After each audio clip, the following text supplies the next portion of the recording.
Velasco. And thank you for reading. Manny Pacquiao, I told, I don't think there will be a problem for Manny. Has his share of great fights. But every once in a while, human mind can also be controlled and muscle.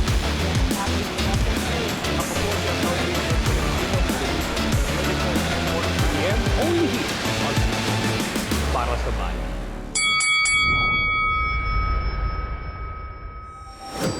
That's the opening bell for Round by Round presented by Eastern Communications. Mabuhay Pilipinas and welcome world. I'm Bill Velasco. And I'm attorney Ed Tolentino. Nisi Casiano joins us later on in the show. Attorney Ed, of course, the big story in boxing yesterday was the spectacular win, almost taken away from Jonas Sultan when he fought the previously undefeated Carlos Caraballo in New York City. Take us through the fight. Well, it was a very explosive fight. Caraballo was a 4-1 favorite coming in. And why not? 14-0 with 14 knockouts. But I thought that Sultan fought the better fight in this showdown. Ang ganda nung kanyang timing, nung kanyang right hand. Naging problema ito sa kaliwete na si Caraballo sapagkat every time he tried to double up on the right jab, throwing the left, nakakounteran siya nung right straight ni Sultan. 4 knockdowns were scored by Sultan, but surprisingly, the scorecards 94-93. Masyadong dikit. Bagamat unanimous, Bill. I'm so glad that you brought that up, attorney. Tingnan natin yung lamang niya na 3 knockdown, because actually ayoko bilangin yung binilang yung kinontra sa kanya na knockdown din ni Caraballo. Yung 3 lamang niya na knockdown, that's 6 points right there. How was he able to get 5 of those 6 points back, considering that that's already four rounds that we're talking about that went to Sultan? It was only a 10-rounder, you know, and Sultan was clearly dominating most of the match. Yun nga ang malaking misteryo dito. 4 knockdowns para kay Sultan, 1 knockdown para kay Caraballo, na very controversial pa. Nangyari in round number 3. Ang tingin ko dito yung round number 3, if you will recall, naka-knockdown si Sultan pero at the tail end, naka-knockdown naman si Caraballo. At least the referee called it that way. So if you have 2 knockdowns scored in 1 round, magiging break-even lang yon, kumbaga offsetting lang instead of the usual 10-8 round. And then the judges will score it as they see it without the knockdowns. Kasi offsetting na pareho kayo na knockdown Titinan nyo na lang kung sino ang mananalo. Pwede pa rin makuha ni Caraballo yung round na yon. Pero it was really a surprise kung paano na pilit na idinikit yung laban. Imagine, kinakailangan pa ni Sultan ng isa pang knockdown, ika-4 na knockdown para lang maisalba ang isang unanimous decision. Ano? Yeah, my favorite one was round number 6 dahil napaupo talaga si Caraballo doon, no? Right on the button, di ba? Although may mga rounds bilang nakita tayo na talaga akala mo pag sinuntok mo si Sultan, para akala mo hilo siya. Kasi di ba nawawala siya ng balanse. Oo, pero ganun ang laro ni Sultan Kasi si Sultan, halibas kung sumuntok. Ganyan ang style ni Soro Sultan. Laging halibas. Panahon pa ng Pinoy Pride yan. Halibas. Kapag medyo sumuntok siya, dala niya yung buong katawan niya. Kaya nakita mo, pag medyo dumaplis ng konti, nawawalan siya ng balanse. So pag na-counteran mo, akala mo hilo siya from the counter. Pero I thought the critical factors here were the counter right straight, sa pull sa southpaw style ni Caraballo. Second, the fact na lumampas ng round number 5 yung laban sapagkat si Caraballo hindi sanay na lumabang kapag yung second half na ng laban. Puro knockout And of course, the experience. Sa tingin ko, attorney, ngayon lang siya nakaharap ng ganyang kalakas sumuntok dahil si Sultan talagang ibang klase pag napuruhan ka Ay, totoo yun. At talagang subok na ang tibay nitong si Sultan sapagkat he went 12 hard rounds with Jerwin and Caas. Yes, he back went, in 2018. Yes, and then of course, don't forget, General Casimero. Tinalo niya si General Casimero sa Pinoy Pride. So, nakita natin yung experience nitong si Sultan ang nagdala sa kanya sa labang ito, yung tibay. Hindi lang kapal muks kapal pa nga talaga Ang kapal. Sapagkat ang dami suntok na kanya sinalo Totoo. Oo, at nakita mo, the thing is, he was pressuring Caraballo. Yes. Knockout artist si Caraballo pero umaatras na siya. He was backtracking. If you are a knockout artist and you're backpedaling, wala na agad yung power mo eh. Magdi-diminish yung power mo because you cannot plant your feet and you're being forced backwards by the pressure of Sultan. So magandang performance, the best performance ni Zoro Sultan ito para sa akin. Now, the next question here, Attorney Ed. He's 29 years old. He's only had one shot at the world title, what you mentioned against Jerwin Angkas for the IBF Super Flyweight crown back in 2018. Why has it taken so long, and will he be on the path now to a world title? That's a very good question. Tingnan po ninyo, fully book ang schedule lahat ng mga bantamweight champions ngayon. Donaire is fighting Raymart Gaballo in December. Itong si WBA IBF champ Naoya Inoue may laban din. At itong si General Casimero, the WBO champion, may laban din kay Paul Butler in December. Fully book ang lahat ng mga bantamweight champions ngayon. Ang nakikita ko dito, muling maghaharap itong dalawang ito. Isang pre-match ang palagi ko'y aayusin ng top rank sapagkat nang gagaliti sigurado itong si Caraballo sapagkat naisahan siya, nasira ang kanyang malinis na record. So since fully book pa ang mga bantamweight champions, palagi ko'y malaking offer ang ibibigay ng top rank kay Sultan para isang larga pa, isa pang El Bimbo ika nga kontra dito kay Caraballo. Ang tanong lang dyan kung yung paring tatlong judge ang pauupuin nila. Naku po, ay sana huwag sapagkat kapag yung tatlong yon parang inassign mo si Larry, Curly at Mo na magsilbing judges sa boxing. Puro stooges.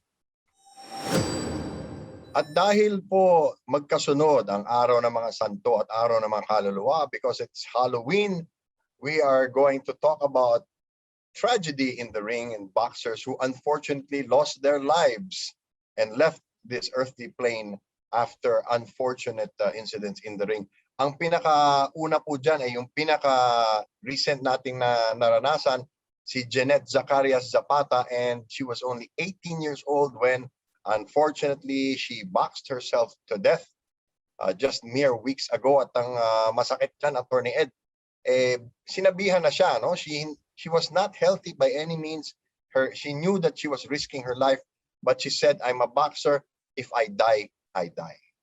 Iyon ang masakit doon. Parang may pangitain na yung bata kung ano mangyayari sa kanya. She was knocked out in her two previous fights before that fatal fight. And in one of those fights, she was knocked out unconscious. So, nandun na the handwriting was on the wall. At ang masakit pa dito, yung tatay niya na si Esteban, lagi niya kasama yon sa mga laban niya. But for this fight, hindi nakasama yung tatay sapagkat nagkaroon ng passport visa issues. Pero masama na ang pakiramdam ng tatay doon sa nasabing laban. Pero iginiit pa rin ng kanyang anak na itong trabaho ko, kung ano mangyari, kung ako'y madisgrasya, ito ang aking profesyon na pinili. May pangitain na ang labang ito at masakit na aminin, hindi lang basta lesson learned ito. Ilang beses na nangyayari ito hanggang ngayon hindi pa rin natututo ang ilang mga boxing organizers. Okay, and Attorney, mayroon ka pang isang idadagdag dyan sa ating listahan na kinasasangkutan ng isa sa pinakamauhusay na boksingero sa buong kasaysayan ng sport na boxing. Tama ka dyan, Bill. Si Sugar Ray Robinson, kinikilalang the greatest boxer of all time. Siya po ay nakakitil ng buhay sa ibabaw ng lona. In June 1947, in his first defense of the World Welterweight title, natalo ni Robinson by knockout si Jimmy Doyle in 8 rounds. Namatay si Jimmy Doyle sa labang ito. Pero ito ang sikreto dito, Bill, ang misteryo dito.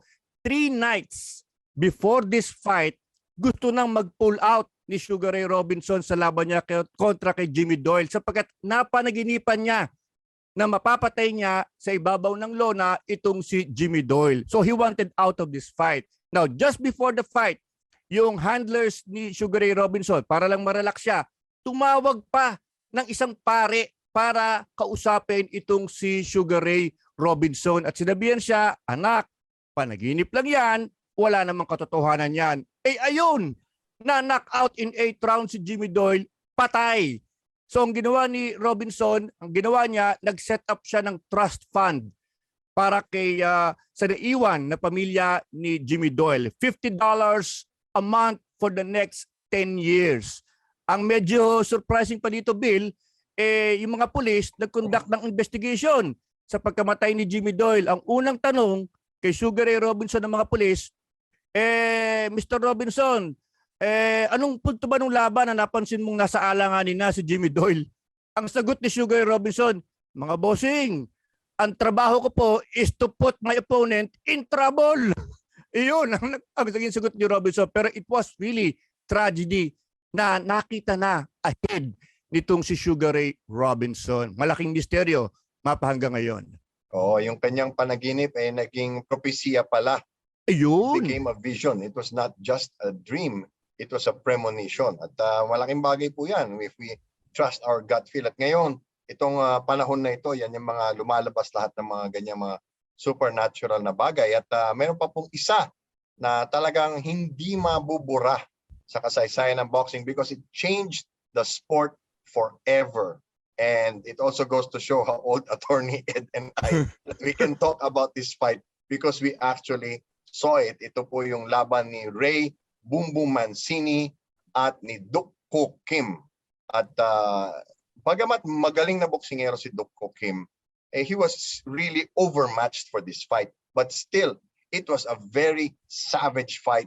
Ray Boom Boom Mancini was at his peak, at his fiercest, and Dukko Kim just gave as much as he took, but in the 14th round, collapsed. At nawalan po siya ng malay, tinakbo siya sa ospital, at namatay po si Dukko Kim ilang araw makalipas ang laban. At ang mabigat po dyan ay the repercussions, not just on the sport, but on the people involved. Let's talk about the sport first. A lot of safety features were put into place after that. The WBC pioneered shortening title bouts from 15 rounds to 12 rounds. And this has protected a lot of boxers since. Pero yung mga buhay po na nawala, hindi lang po si Dukko Kim. 4 na buwan matapos itong laban na to, hindi na matanggap ng kanyang ina, nagpakamatay din po ang kanyang ina. At pagkatapos po noon, yung referee si Richard Green, nagpakamatay din po. Bagamat walang nagsasabing siyang may kasalanan, pero pakiramdam niya, hindi niya kasi agad na pinigilan yung laban. Hinintay pa niyang mawalan ng malay si Dukko Kim. Talagang ito bilang pinaka-tragic na laban sa history ng boxing sa aking pananaw. Sapagkat yung nanay ni Dukko Kim ay dinala sa Amerika to witness the final moments of his son in the hospital. Eventually, nagpakamatay din yung nanay by drinking pesticide. Yes. Itong si Green kasi, nakonsensya talaga yung referee po, sapagkat in the 13th round, 44 consecutive punches ang niland ni Mancini sa ulo ni Dukko Kim pero wala siyang ginawa. Even Ray Mancini sunk into depression after this fight. And he was never the same again. Never the same fighter. Lost to Livingston Bramble. Wala na yung killer instinct niya. Kaya nga boom-boom yan Talagang no remorse siya kung lumaban. Slugger talaga Pero nawala ang kanyang killer instinct sa labang ito. Pero yun nga, sabi mo nga Bill, ang consolation na lang dito ay nagkaroon ng safety measures in check sa boxing. From 15 rounds, ni-reduce na lamang to 12 rounds. Sapagkat yung daw mga 13 to 15 ay critical na para sa boksingero. Also, ang Las Vegas Commission ni-recognize ang isang amateur boxing rule, yung tinatawag nating standing 8 count. Yes, So ang referee, pwede niyang itigil yung nangyayaring bugbugan at magro-rule na siya ng knockdown. Pwede din siya mag-rule ng knockdown kahit nakatayo pa yung boksingero. Hindi mo na kailangan hintayin pang bumagsak talaga sa lona. So At ito na lamang ang consolation dito. Meron ngayong discretion ng referee na pag nakailang suntok na yung isang boksingero at hindi sumasagot yung kalaban, pwede na niyang itigil ang laban or bigyan ng standing 8 count yung isang boksingero. Tama yan. In fact, may mga rules na tayo ngayon, Bill, na kapag yung lubid na lamang ang sumusuporta sa boksingero, ay pwede na sabihin ng referee, ay knockdown na yan. Pwede na tapusin ang laban kasi defenseless ka na Hindi na kailangan na talaga makita ang isang massacre. At attorney, meron kang Halloween bonus para sa mga manonood natin. Yes, on a lighter note mga kaibigan, ngayon sikat na sikat sa boxing yung paggamit ng mga costume ng mga boksingero going into the ring. But in the 1980s, merong isang boksingero na ibang klase ang kanyang costume.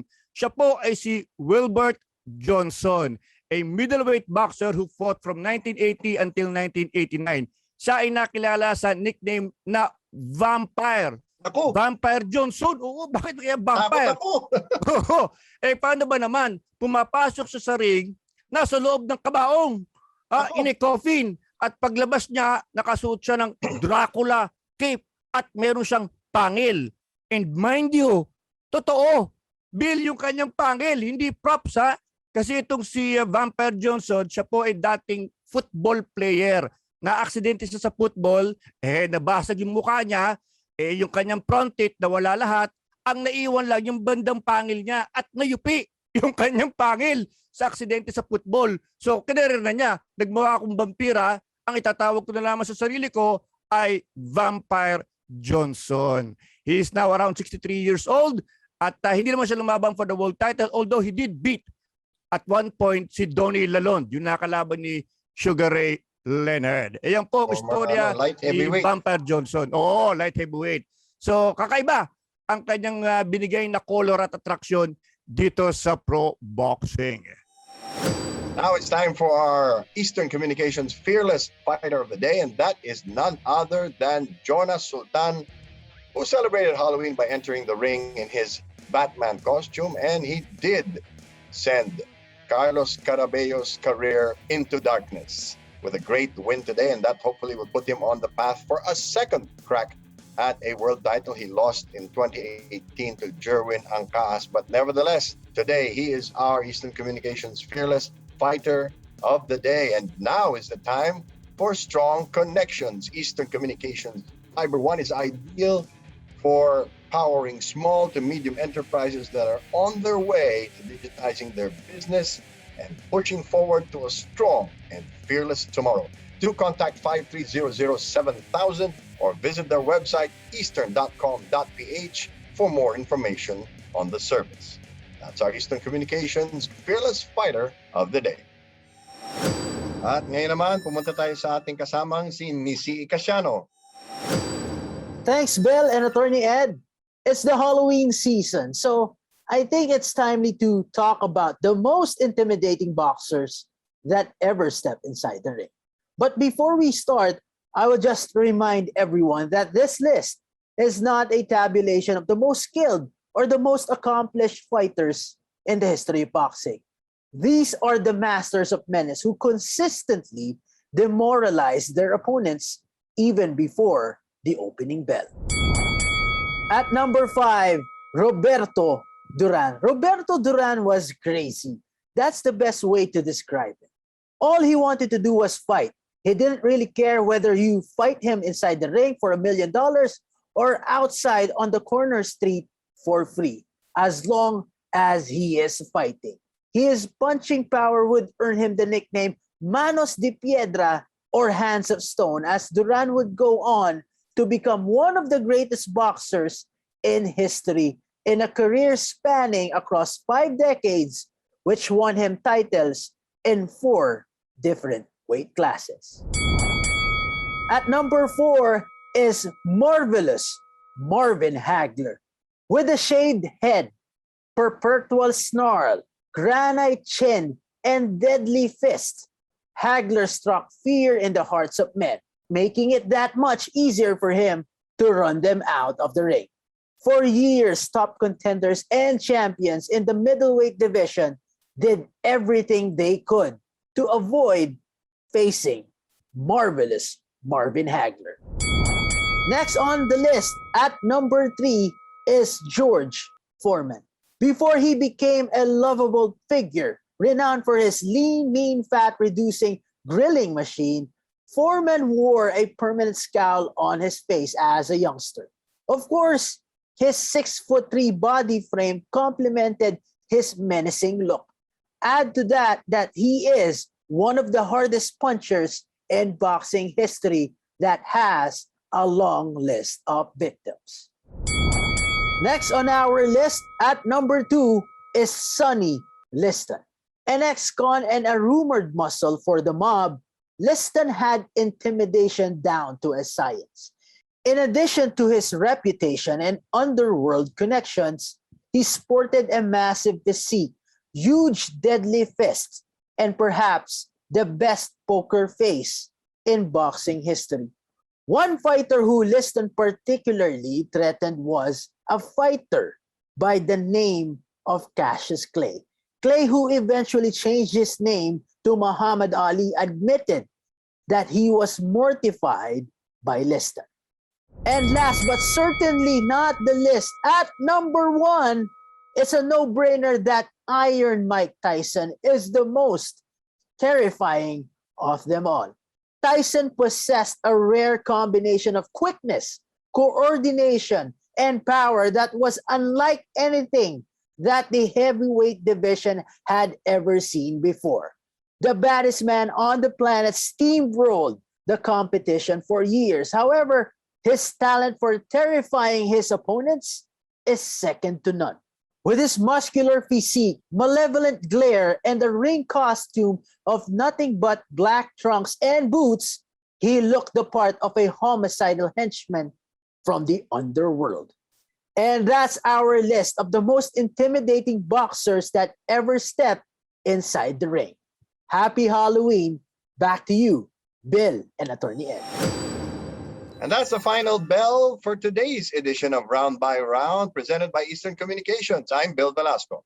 And I'm Attorney Ed Tolentino. Catch Round by Round dito sa Facebook, Monday to Friday, every 6 o'clock p.m. and on YouTube thereafter. Kung hanap nyo ay hard-hitting news and fearless views of boxing, dito lang yan sa Round by Round.